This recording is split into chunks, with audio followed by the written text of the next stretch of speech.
All right, my friends, welcome to another episode of the RPG Backlog. This is Larry, Prof Plays Games from the Prof Plays Games podcast. We have Scott here, and we are finally going to dig into Undertale. This is Undertale episode 1. And wow, we last podcast said that we would break it up into chunks of the ruins and then Snowdin, and we'd get to Waterfall in our third episode, but the game moved a little faster than I thought, and we did the first two chunks together. We did the ruins and Snowdin together in one chunk, so we're going to cover those today. Before we dig into details, Scott, what did you think overall of this first chunk here? Well, when it first started off, I wasn't quite sure what to expect, and it was a little. It kind of throws you out there, and you have to kind of figure things out yourself. But once you got past like the tutorial stage and into Snowdin, I thought it was just amazing. You know, first I wasn't very sure of it, and then, you know, when we got to Snowdin, I was just laughing so much. Just having such a ball playing it. I have similar thoughts, and I'm really glad that we did these two chunks together instead of just a podcast on the ruins, because I feel like those two sections are very different. Yeah. Where, the beginning is very much like, here's how the game works. It seemed very straightforward, and I was thinking through the entire ruins, this is the game that everyone loves and finds like very subversive and, you know, kind of throwing RPGs on their head. I mean, it was cute. You know, it was humorous. It was, you know, I don't know, maybe a little twee or something. But yeah, it wasn't like so amazing that I would rush out and tell people about it. I was just like, okay, this is okay. You know, it's like, it's very much in the style of a Japanese console RPG from like the mid 80s or maybe late 80s. Which I wasn't expecting, like I didn't know, but it has like that user interface and the sort of wonky, blocky, semi 3D world that you're walking around in. I don't know. It's like, it's very much reminds me of like these console games like that from like the 80s.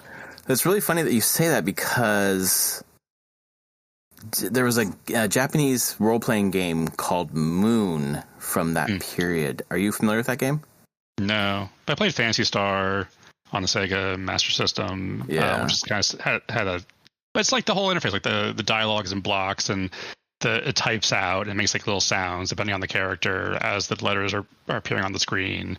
And, you know, just like you go to a shop and it's like buy, sell, talk are the options. Yeah, and, right. You know, the whole look and feel of it is very much like of those games that you would play like on the Sega, the Nintendo. Like, I don't know, I'm like late 80s, mid 80s, I don't know. The inspiration, Toby Fox has talked about his inspiration for this game being a game called Moon, which I thought was from the 80s, but actually I just Wikipedia'd it real fast. It's from 1997. It came out on PlayStation only in Japan, and this is the premise. And he says that he didn't play the game, but he saw it or in some way took it in, and it was the inspiration for this game. Moon is set within a fictional role-playing game where the hero has wreaked destruction, killing hundreds of creatures and looting homes. The player takes on the role of a supporting character in this world, attempting to undo the damage done by the hero. Moon has been praised by critics for how it parodies conventions and tropes of role-playing games. Right, because you go around killing everything and stealing everything. Yeah, because I'm sure you... Actually, I don't know how you are playing this game, what experience you had in Snowdin. For me, there were a couple of enemies. I mean, I was definitely killing a number of enemies, but there's specifically the mini boss in Snowdin called Doggy, which are two dogs. Marriage? Yeah, the married dogs, exactly. Yeah. Did you spare them or kill them? I defeated them. I don't know if that, like, are they dead? I don't know. Well, that's true. I defeated them too.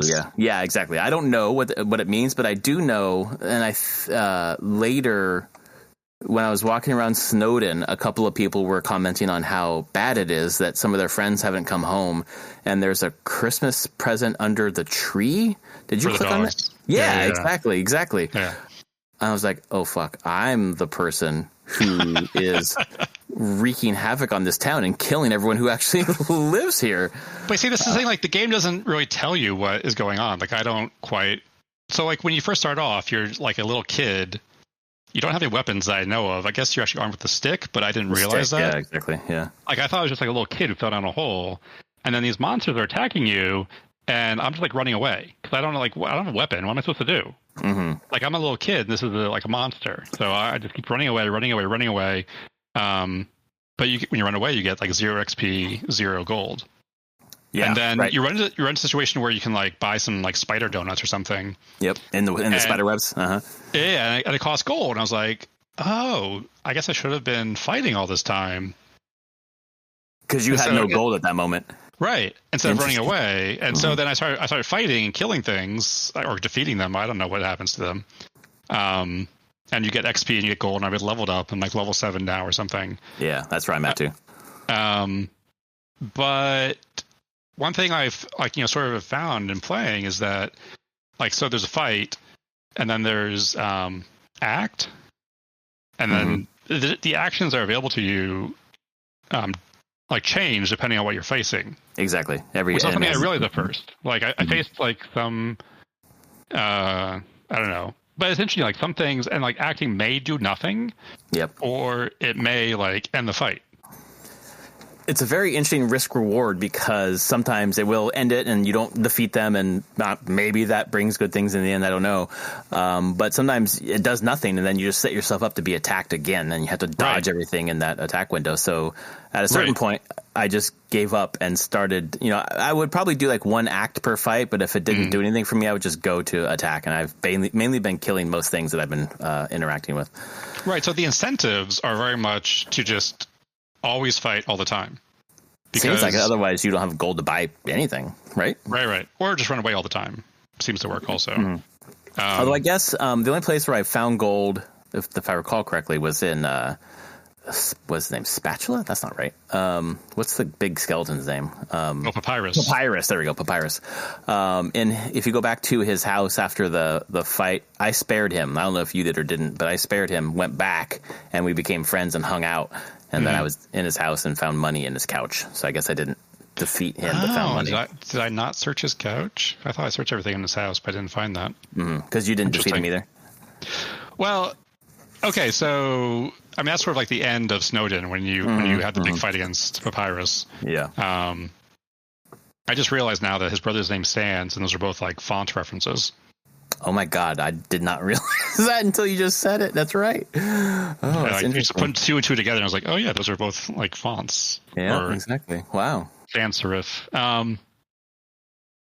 But yeah, even before that, like when I was watching, you had streamed like your playing of it, and I was watching yours to see how like you had handled these things. So it doesn't tell you what you're doing. Yeah.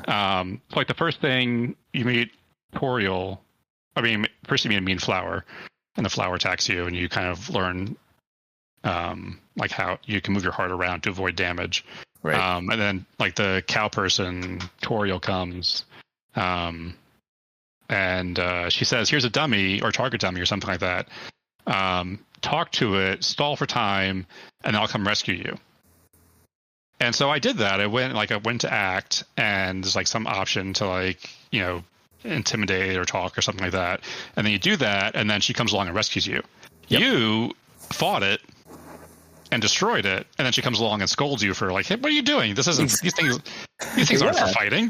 I was like, I thought I've seen these in games before. That's the point of this, is to learn how to attack. Oh no, it's not. what did you do, you monster? Which it kind of made me feel like it's setting up the rest of, or what I experienced in Snowden, where it's like, you know, all these dogs or whatever, they live here. What are you doing killing them, you monster? Married dogs. yeah, exactly. And it's like, oh, because it's an RPG, I'm supposed to kill things. Oh, maybe I'm not. Maybe this is different.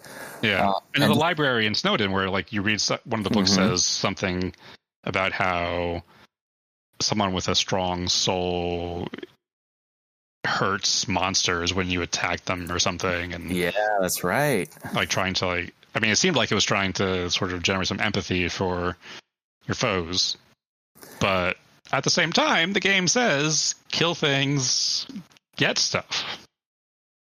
Yeah, that's the, you know, obviously playing so many RPGs, or video games in general, that is mainly the incentive, and it's just like you're just a murder hobo, right? Yeah. Like, and I love that there are other ways to play a game, but I swear to God, I just went on a murder spree anyways. Like, okay, this is the only way that I'm gonna. I feel like I need to level up. I feel like I need to be able to get gold to buy better equipment. I need to like get stronger, but now I'm wondering if you need to. I'm certainly on that path already. I'm not going to change. Like I'm already going, but I wonder if there's. You can always change. You're not locked into any course of action. The other thing too is that it's like a lot more it takes more effort to like go over to act and figure out what you want to do and then see what it does and then recalibrate based on that. Whereas fight is just so easy. You just click on fight, do damage, fight, do damage, fight, do damage. Like I think everything about the game like incentivizes you just fighting everything. But I do think you miss stuff by doing that. We must be missing things because it's again, I'm just basing it on Snowden, where there's like a sadness, there's like a pall over the city that maybe was already there anyways, but feels like it's there because their friends aren't there because I assume that I murdered them, which makes me think if I didn't, would this be different? Right. I'm curious about that. I'm curious if that feeds into people that I've heard on podcasts, at least, talk about how they've replayed this game again and again. I wonder if that adds to the replayability, and it must, because the way that you interacted with the dummy is different than the way that I interacted with it. So there's two very different outcomes there. So I wonder if that extends to the rest of the game. Right. Well, as an example, the fight against Papyrus, I was playing with my daughter sitting next to me, and she was like, "Oh, do act." And I went over to act, and one of the options is to flirt with him. Oh, I don't think I did that. You didn't. You were just fighting him. So I was curious, like how it was different, how my experience was different from yours, especially when I saw that you just fought him to the point where he gave up, where he finally says, stop. Yeah, I just want to be your friend or whatever. But we just flirted with him over and over again, and he came to the point where he's like, "Oh, do you want to go on a date with me?" And it ends up playing out very similar to how yours plays out. The whole part with the friendship is instead like categorized as a date. Yeah, because mine was like a hangout. We're like, yeah. We're talking about he's putting on different clothes, I believe, if I remember correctly. Right, he does all that. Like it's very similar. But instead of talking about like, oh, let's be friends, let's hang out, it's like, oh, do you want to go on a date with me? And what should we do on the date? And all stuff like that. And the whole thing where he brings up like the HUD of like different readouts and things that like appear on the screen. Yep. Like those had like different labels on them for the date than they did. And mine, because mine was like population crime. I was like, what the hell is happening here? Yours did not have that. It had the same things, but I think they had different labels on them, if I'm remembering correctly. Yeah, that's interesting. But yeah, then we got I defeated him by like flirting with him. But then at some point, the flirting stopped working. I had to punch him. So I think like in the end, it kind of ends up in the same place, but there's a different way of getting there. It's almost like the Mass Effect problem. Where like, what's that? Where throughout the 3 games, you're making a ton of choices, and like it's like a diamond where you start at the same spot, and as you get through like the middle of 2 into the beginning of 3, you've like branched out. You could branch out in any direction, Paragon, Renegade, like bad, good, whatever. But as you get towards the end of 3, it funnels you back towards like the same, almost nearly the same ending. So, right. You because it has to have only one ending. Like, you have to get to the climax or whatever. Yeah, I wonder if that's what it's going to be here. And even the incentive for battling too, for some reason, I really like the fighting mechanic where it has that little square and you're a heart and you're like trying to dodge stuff, or if there's blue things, you have to hold still so that it can pass through you or whatever. Right. Something that is engaging about that for me, to the point where if you were watching the video, like I would wince every time I got hit. I was like, that I don't normally do that. It's very weird. Well, like the screen shakes. I mean, I don't know. You feel like you're like flying around trying to avoid these things, and then they hit you, and it hurts. I don't know. Yeah, but it's interesting too because like every monster has like a different like attack or multiple attacks. Yeah, there's different things that like Papyrus are throwing bones, but there's others that are like wave patterns and big, tall bones, short bones. Boy, it was teardrops. Just so many different things that were just, I don't know I've never seen a battle system like that. So maybe it's, I don't know, maybe you have, maybe it's new, maybe it's not. No. It's so interesting. Like, it has that sort of that period of, console RPGs. It has that, like, same, you get random encounters that just pop up out of nowhere and you have to fight them, and you have, like, the fight interface. But instead of, like, doing damage, you have, like, this weird eye shape with, like, a line moving back and forth. Yeah, what is that? Yeah, I thought maybe in the beginning, like, if you got it in the middle, that would do the most damage. But then I tried that was true. No, I tried, like, experimenting with, like, stopping different places. Then I don't know if it makes a difference. Oh, maybe it's like a placebo. I thought I kept trying to get it in the middle because I thought it did the most damage, but maybe it doesn't. Huh? And I don't know what that represents, anyways. So right, exactly. It doesn't tell you. It just doesn't tell you what to, like. This is fighting. This is where you should stop the bar when it's moving back and forth. It doesn't tell you anything. You just have to kind of like, oh, well, I'll press a button and it'll stop and then do damage. I wonder if there's some. Yeah, so go ahead. Oh no, and then like they're attacking you, so you have to move your heart around and not take damage. It's very, very interesting. I wonder if by the end we're going to find out that eye thing, or I thought of it as like a canoe for some reason. It's going to it's going to turn out to be something else, or if it really is just nothing. I don't know. Wow, it's. I don't know. I guess I would want to go look at some videos of Moon to see like the gameplay systems, but this is so unique right now. I've never seen this anywhere else. I wonder if this is just created out of whole cloth. The story was that he created this game in 18 months using Game Maker Studio, I think. So it was almost like a fever dream. He kickstarted it and then just like did it. Versus the sequel right now is, I don't know if you know the sequel, Deltarune. No. It's an anagram of Undertale, Deltarune, and it's been in development for like 7 years now. There's like 2 chapters out, but there's supposed to be like 6 or so. It's just taking a very long time, as opposed to how quick this was. And I don't know, maybe magic in the bottle. I just felt that the juxtaposition of the ruins versus Snowdin was so effective because it just felt very, different, but samey. And then when you get to Snowdin, it's very opposite. I was laughing constantly. It's just so much laughter. It's like, what the shopkeeper, when you buy stuff, like, that's all cool. You buy I think I bought like a manly bandana or whatever to like raise my defense. And then I went to sell something. She's like, what are you doing? I don't want to buy your crap. Yeah. I don't buy, what do you think I'm going to buy, sticks and bandages? It's like, actually, yeah, that's how this works. Oh. So I was like, well, how do you make money in this game if you don't kill things? Jeez. And you can't sell things. At least to that person. I've never seen another. I haven't seen another one, so maybe there's a. Yeah, we come across more merchants. Maybe they'll be different.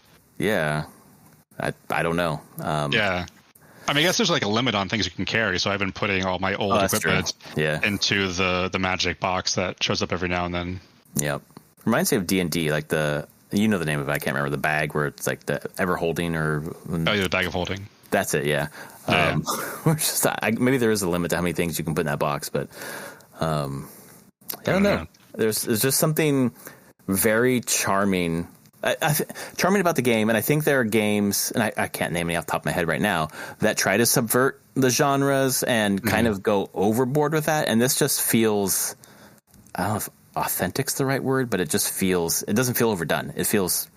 it's earnest. Yeah, it feels very earnest and also like very quick. Like we don't spend too much time, which I think is helpful for a game like this. I got through the ruins and I was like, shit, I did that in an hour. That's going to be a very short podcast. Maybe we should keep going. Yeah, I don't know. It's very, very interesting. The different things you can do besides attacking. And it's just, again, like it doesn't tell you anything, which is sort of the mystifying part to me. Like I'm so used to having like my handheld at this point, but it doesn't. Like I was very curious. Part of the reason why I watched your stream of it was I wanted to see how you handled the ghost in the ruins, because that thing like confounded me. Just like the ghost laying down, blocking your path. Oh, on the bridge or whatever, right? No, it's just like a room. Oh, okay. And you can't get around it, and so like you have to fight it. Yeah. And it like cries. And it was like the toughest thing I had faced at that point. I think I had to do it like once or twice to like defeat it. But even then, it says like, "Oh, I was just lowering my health so you wouldn't feel bad." Oh, that's right. And it disappears, and you lose an experience point. And I'm like, God. Yeah, that's what right. the hell is that? Like, what did I do something wrong? Is there some other way to do this? Is there some other way to solve this? Now I'm thinking that I should have like done more like acts. You know, maybe if I had like talked to it more, maybe like that was a proper way. Not the proper way, but that was like a way to get around it without having to fight it. But there has to be a way to get around it that's not defeating it, because that must be a way to play this game where you just don't defeat anything. But is it? I don't know. Like that's what I'm not sure about. I guess I'm just basing it, and again, maybe this is subversion. But, you know, I'm just, like the dummy, for example, when I defeated the dummy, she says, "You don't want to hurt anyone, do you?" And it's like, they're almost presenting that as an option. And because there are ways, it's almost like puzzly ways to get out of the fights, where some of those act choices do nothing, but some of them do. And there probably are some combinations. I'm struggling to remember which ones I got out of using just acts, but I would do an act and then it wouldn't end, but if I did it again, it would end. I can't remember which one that was, but I wonder. Yeah, like you can get them to a state where you can spare them. Yeah, so I'm wondering if you can do that for everyone. And they mentioned at some point, and I cannot remember why, but they said some characters have yellow names and some don't. Did you catch that? Right, so if they have a yellow name, that means that you can then go over to Mercy, the Mercy menu, and click spare. Ah, got it. So if they're not yellow, you can't do that? Right, or it won't work at least. Got it. Okay, that part I missed. And you were doing that some, from what I recall, but then... I did, but I didn't connect it to the name.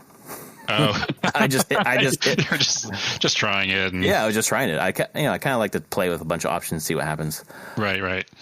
It seemed like when you were doing it, because I hadn't really done that too much. Like after I learned how to fight, I was like, oh well, it's so much easier to fight everything. But I saw you did sparing a bunch, and when you did the sparing, if I remember correctly, you got the gold, but you got 0 experience. I definitely got 0 experience. I don't remember the gold. If that's true, then there's the way that you make money without killing people, I suppose, or defeating people. But do you need to level up? Like, do you need the experience, or does the experience not really matter? I don't remember if when I leveled up, did our stats go up? I think you get more health. Okay, definitely. so something went up then. Okay, because I'm thinking with enough gold, you could buy whatever item to raise your defense or strength. Right. Or love, raise your love. Your love. Yeah, you get more love when you level up. That's it. Yes, you get more. That was it. Yeah, love is so funny. Instead of health, you have love. Yeah. So the monsters are hurting your love when they attack you.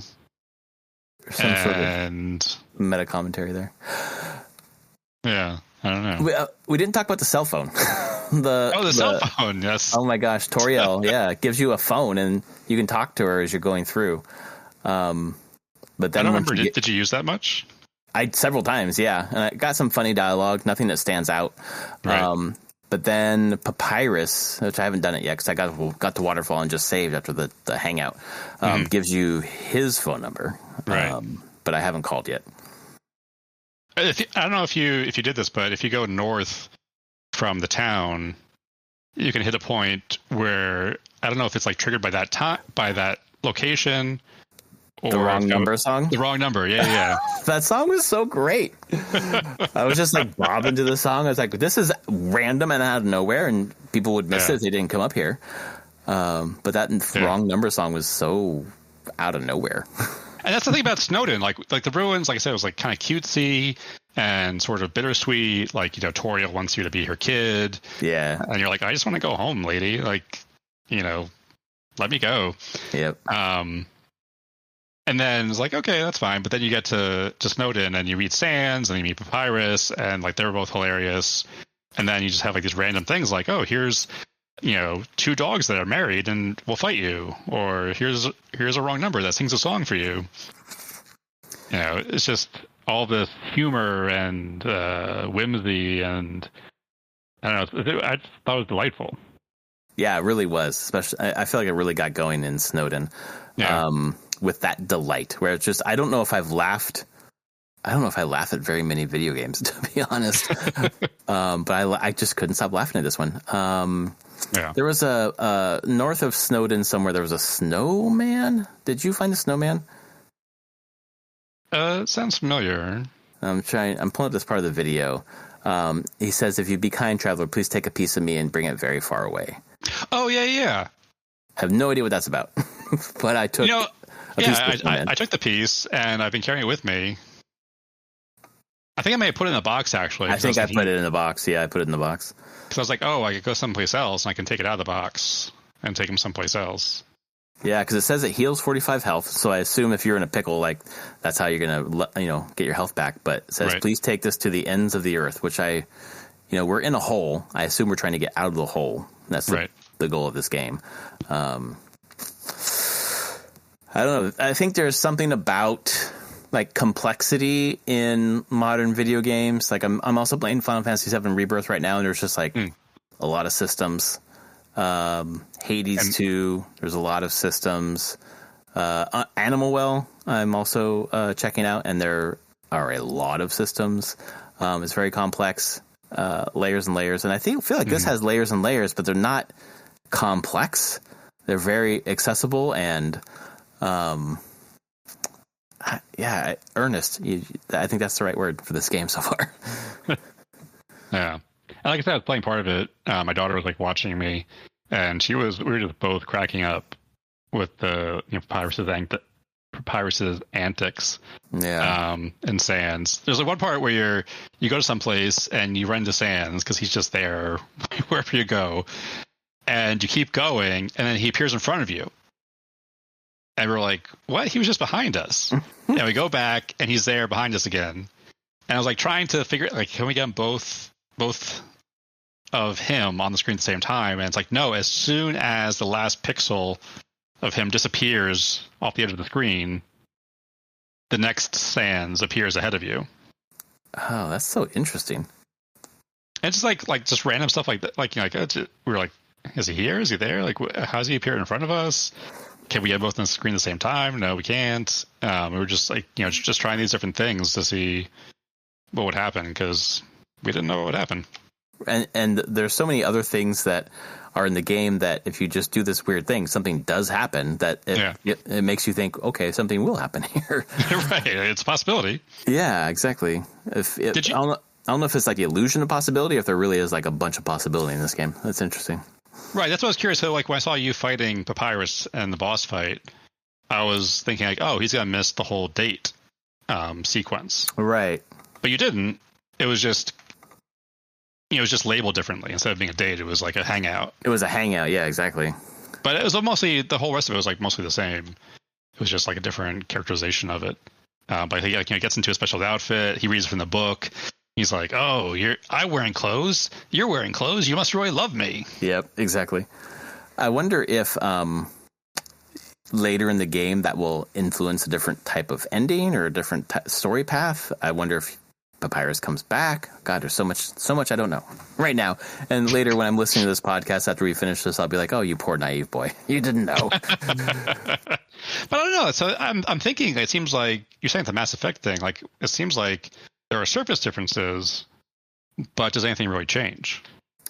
I mean, that was a criticism of the game in the end, where it really just came down to like choosing a different color. It's like a portal or a crystal or something. I can't remember exactly what it was, but it was mainly like, it was mainly like the Stephen King, who's one of my favorite authors, talks a lot about the journey is the point, not the destination. And that's partially because I think he messes up his endings. But the story is awesome. I don't know if did you watch Lost, the television show? No. Oh, okay. Well, he had the same thing where the people who did that show were very much like Stephen King fans. Were like the whole show, the whole journey was like, that was really cool stuff. Like, we're going to get to really good answers. And you get to the end, there's no answers. It's just like the journey was the point. So maybe that's true here. I don't know. Or it's easier to come up with cool scenes than it is to actually string them along into a coherent narrative. Yeah. I mean, endings are hard. Endings are that, just in my creative pursuits, like endings are hard, but everything else, everything else is fun along the way. So, right. Yeah, I mean, it's kind of problem, like any sort of like television series, like, are they going to actually have a good ending, or there's so many series where the ending is a disappointment? It's hard to stick the landing when you've, so many threads throughout. Right. I don't know, but this is, I mean, so many people that I respect talk about how just incredibly amazing this game is, and I feel like Snowden, maybe for both of us, is like, oh, I can see that here, and right. If that continues to build through the next, I think there are 4 sections or 5 sections or whatever, like this could be something real special by the end. Yeah. Sorry, go ahead. Go ahead. I was gonna say, or I'm gonna get to the end and be like, you are a killing machine, and I'm the villain of this. I'm gonna be the villain of this game. Right. You are the butcher of Undertale. Blaviken. Oh yeah. Yeah. It's good stuff though. That's why I was gonna say. Yeah, go ahead. No, I mean, even if nothing really changes, like even if there aren't alternate paths or anything like that, I think just the writing and the humor like that was evident in Snowden was so delightful that and so funny and so just enjoyable. I'm happy with just that. Like if it's just like a really well written story that even if my choices don't really make that much difference, it's still just like a great story so far. Great characters. Yeah, I mean, it's really I have found what I was looking for when going through my backlog, which is just to find really unique, interesting stories, and this has got one already. So yeah, it's given the hype for this, I'm sure that it continues. But I'm going to try to keep my expectations low so that I don't get disappointed. Yeah, so I'm curious where it goes. I actually played a little bit past Snowden because I didn't realize that it changed. Like it doesn't really tell you like when the zone changes or whatever. Yeah. Uh-huh. And there was some interesting scenes in there, and also like the puzzles got harder. I feel like, but there's more story. Like I saw like sort of the story developing, and I thought, oh, this is gonna be a good story. It's gonna be a good narrative. Well, yeah, I'm glad to hear that. I'm glad to hear that the puzzles evolved too. The puzzles, I guess there were some very like, I don't know, like you see a pattern and you need to follow it through the leaves to get through without falling, or hit the ice cube across all the switches. I think it was one of them, and another one was like hit all the X's once. There were some interesting puzzles, but they felt those pieces felt a bit out of place compared to everything else. And I'm just trying to I'm trying to contextualize that within the world for the character who's like, okay, I got to touch all these X's, like what that is. And I think it's, I should just let it go. They're just puzzles. I try to contextualize like the mechanics for the characters in the game, and it's like maybe it's just part of the game. Maybe it's not something that makes sense to them. Or like Papyrus says like, oh, I built these nasty puzzles for you that will surely defeat you. You know what? Then you go to his house, and his library has creating death traps and also children's books. That, you know what? I think that I forgot or missed or didn't make that connection. That is a good point. That is really, when you see, I always think about it in terms of The Legend of Zelda, where you're like, who made these dungeons? Like, why would the boss make this dungeon? And then, this game actually does contextualize. So you're right. I had forgotten about that. Yeah. When there's also sorry, good. Oh, I was going to say the only puzzle that really stumped me was there's one, I think in the ruins, where there's like a sign that says press the blue button. I don't know. I didn't see you do this. I don't remember if you caught this or not. But that in that room, there's like a blue button, a green button, and a red button. Uh-huh. And you press the blue button in that room, nothing happens. So you go to the next room, and there is a red button, a green button, and a pillar. Yep. And so I'm like, there's only one blue button. So I go back and press that button, and it doesn't do anything. I'm pressing all the other buttons. They don't do anything. I'm like going back and forth between the two rooms. Like maybe I read the sign wrong. I'm trying to figure out like what the hell is going on. And then finally the game says, oh, there's a button behind the pillar. So like, this was... I got stuck there too because I had been reading the signs, but I wasn't internalizing the signs. So it's actually my first night, the first stream, where by the end I was like, I do not understand what's happening here. I'm going to do my favorite thing, which is when I'm stuck on a puzzle, I stop, I go to sleep. Next day I wake up and somehow I figured it out. So that's what happened. So I was, I'm looking at the video right now. So I probably spent the last 5 to 8 minutes just like going back and forth, hitting the wrong thing. I found the switch behind the pillar, but it was still not the right one. And I was like, there's something I'm missing. I don't know what it is, but I'm missing it, and I don't want to look up a guide. I'm going to sleep on it. And when I woke up, swear to God, when I woke up, I was like, you dummy, go back and read the sign. And the sign was, when you leave the exit, it's not really an exit, it just rotates the room. And I was like, oh, so every time you leave the room, it's the same pillars, it's the same switches, but it's just rotated. So then that helped me position which one was behind which pillar, which color was behind which pillar, and then I could hit the right switch. Oh, really? That's how I did it, yeah. Huh. Yep. Okay. I woke up and I was like, I didn't read that first sign. Went back. I had read it, but I didn't think about what that meant.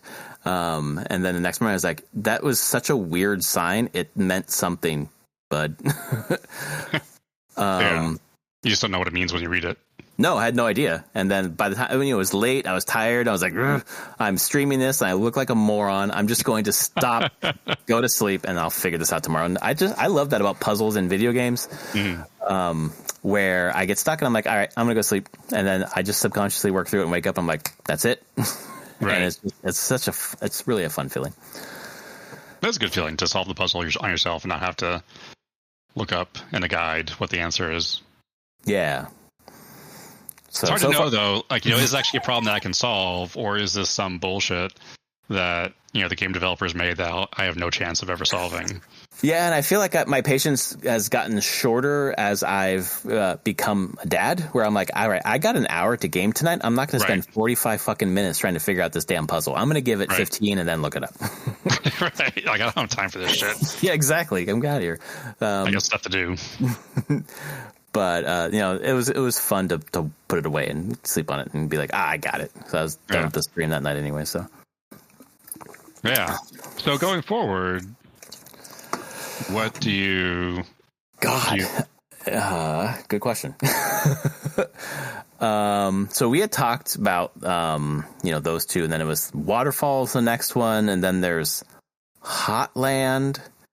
There's the Core, and then New Home, I think was the 4. But now I don't know how long they're going to be. So I kind of feel like maybe the same length chunk makes sense. So I don't know if that means Waterfall plus the next area, or if we can, go through Waterfall and communicate and be like, well, this is taking like 4 hours. This seems like a good chunk. We can play it by ear. Right. So let's do that. I'm gonna load up the game after this podcast tonight and get started on Waterfall. And you said you got through a little bit, not too much.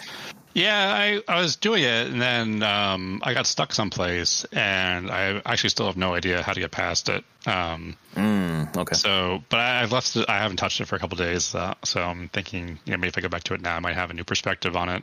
Mm-hmm. But I'll be curious to see if you also get stuck at that point.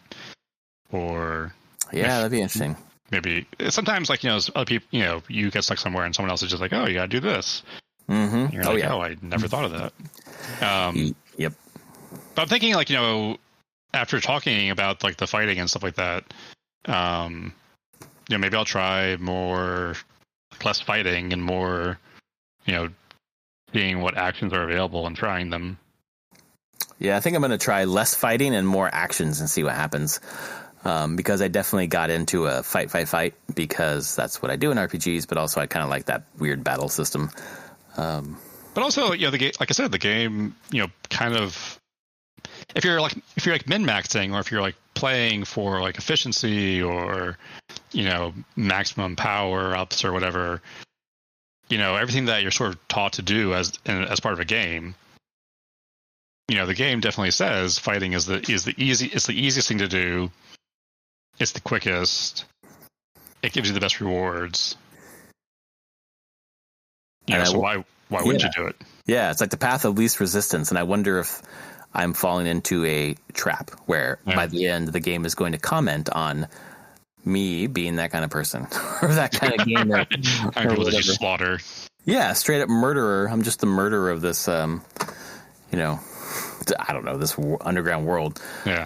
You fell into our hole. We didn't drag you down here, and now you come down here and murder all of us. Because with the sticks. Yeah. It's weird. Yeah. It's crazy. A lot of the monsters, too, are just like, some of them are just like, oh, I don't want to be here. Well, like one of them is like a jelly that just sits there and like quivers and doesn't really do anything. I guess some of them are like, do actually kind of actively attack you, but a lot of them seem like they're just sort of like people you run into, and for some reason you're given like this fight interface, but you don't have to fight them. You don't have to fight them. Yeah, exactly. Yeah. I was thinking about those the jellies or whatever, kind of like the slimes from Dragon Quest, and it's just like there's some Zelda references, some other very slight references to things. I think there was a few lines here and there. It's just like, oh, this is referential in a very light, not some games are too referential. This one doesn't seem to be too referential. It's kind of fun in that regard. I mean, the monsters are all sort of like recognizable but still unique, and they all have like their own character. Yeah, like there's one that's like a giant eyeball with like arms and legs, and its action is like it's glaring at you or staring at you or just stuff like that. It's kind of interesting. It's like, oh, what does this monster do? Fingers crossed there's more silliness and funny stuff ahead, and it doesn't get dark with my murder rampage. Right, it could take a very dark turn, like, oh, you committed war crimes in the underground, and now you have to go on trial. Yeah, or you don't get any jokes anymore. You're going to be that serious, we're going to be serious too. But yeah, a war crimes tribunal would be a really interesting ending to this game. Oh my god, it ends in The Hague. Like, wait, what happened? I really got off track here. With you behind bars. Yeah, exactly. The sad kid with his hands on the bars, looking out between them. Yep. I can tell you're a kid because you're wearing a striped shirt. Like, oh my god. It's like some Earthbound. I don't know if you played Earthbound. No. Earthbound references. It's felt like there. It's a Nintendo game from the Super Nintendo, I think. Okay. So yeah. Anyway, I mean, something that sort of era is what it seems to be trying to. Yeah, it has a very. To. Yeah, it reminds me of that feel for sure. Yeah. Yeah. Somebody, I don't know. When you first run into Sans, and he is like, "Oh, hide behind this conveniently shaped lamp." And there's a lamp that's the exact same shape as your character. Yeah. Well, when he said that, I was like, wait, what? My character clearly looks like a very different silhouette than that lamp. And then they came together. I was like, oh my God, it's exactly the same. All right. How convenient. So you're hide here so Papyrus can't see you because he wants to capture you. Yeah. Oh, God. Or Sans takes you to the restaurant and like buys you some fries. And like introduces you to all the different like patrons in the restaurant, and I don't know. It's just it's very I don't know, humorous. I don't know. The writing is just very good. I guess that's what it comes down to. The writing is very good. Yeah. Sans definitely did not take me to a restaurant. Did that happen to you? You didn't do that? I went to the restaurant. He was not with me. Oh, that's interesting. How did that happen? I'm trying to remember now. At some point in the town. Oh, you know what? It might be like just outside of Snowdon. Oh, it might be on Waterfall? Did you? Because there's one point where I ran into him and he's like working at like a stand. Uh-huh. Did you see that? I think it's right by a save point. I think so. I thought that was in Snowdon. Yeah, and I was talking to him and he said, let me take you to my favorite place. And he takes you to the restaurant and like you sit down at the bar and he like buys you some. Or he orders some fries, and then he's like, I'm not hungry. And he leaves and makes you pay for them. Yeah, that definitely didn't happen to me. All right, maybe. So, yeah. So, like I said, I played a little bit ahead, so I might have seen something that you haven't seen. Oh, that's interesting. Because there was a restaurant in Snowdon. It was the bar. Yes. Yeah. He takes you there. Interesting. Okay. Yeah, because I'm going through my video now, and I'm in the bar by myself talking to everybody. There's like a mouth as one of the characters. Yeah. Oh, then the fire exit where you can't use it. It's like you only use it if you're fire, and the bartender's on fire. It's like, oh my God, what is happening? This is great. It seems so unexpected. Everything's unexpected. Yeah. At this point. Yeah, you go to like the library and like the library. They're like, yes, our name is misspelled on purpose. So like, I didn't even notice that coming in. But oh my god, so much good stuff. Yeah, very fun game so far. I can't wait to see more. Yeah, well, thanks for doing this with me. I'm very excited to continue on. And thanks, everyone, for listening. This is the RPG Podcast. We will be back next week with Waterfall and Hotland, or just Waterfall. We don't know yet. We'll figure it out. We are the blind leading the blind through this game. I'm having fun. Yes, absolutely. All right, folks, thanks so much. If you like our podcast, please rate it on your podcast service of choice, and we will see you next week.